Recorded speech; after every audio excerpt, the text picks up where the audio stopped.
സ്വർഗവാതിൽ ഏകാദശി വിഷ്ണു ഭഗവാൻ വൈകുണ്ഠത്തിലേക്കുള്ള വാതിൽ തുറക്കുന്ന ദിവസമാണിതെന്ന് വിശ്വാസം. എല്ലാ വർഷവും ധനുമാസത്തിലെ വെളുത്തപക്ഷ ഏകാദശിയാണ് സ്വർഗവാതിൽ ഏകാദശി അഥവാ വൈകുണ്ഠ ഏകാദശി. 2025 ജാനുവരി 10 വെള്ളിയാഴ്ചയാണ് ഈ വർഷത്തെ സ്വർഗവാതിൽ ഏകാദശി.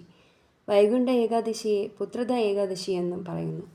വൈകുണ്ഠത്തിലേക്കുള്ള വാതിൽ തുറക്കപ്പെടുന്ന ദിവസം.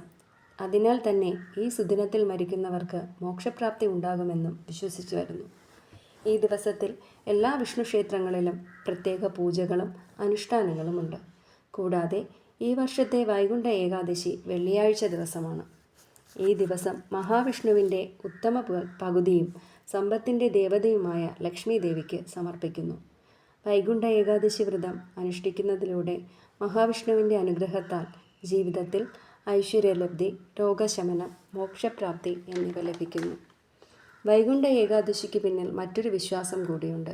കുരുക്ഷേത്ര യുദ്ധത്തിൽ അർജുനന് വിഷാദരോഗം അനുഭവപ്പെട്ടപ്പോൾ ഭഗവാൻ ശ്രീകൃഷ്ണൻ ജീവിതത്തിൻ്റെയും മരണത്തിൻ്റെയും തത്വശാസ്ത്രം ഭഗവത്ഗീതയിലൂടെ അർജുനനെ ഉപദേശിച്ചതും ഈ ദിവസത്തിനാണത്രേ. കൃഷ്ണഭഗവാന്റെ സതീർത്ഥനായ കുചേലൻ ഭഗവാന് അവൽപ്പൊതി പങ്കുവച്ച് കുചേലനെ കുബേരനാക്കിയ ദിവസമാണ് സ്വർഗവാതിൽ ഏകാദശി എന്നും വിശ്വസിക്കുന്നു. കൂടാതെ സ്വർഗവാതിൽ ഏകാദശി ദിനത്തെ ഗീതാജയന്തി ഉത്സവം എന്നും ആചരിക്കുന്നു.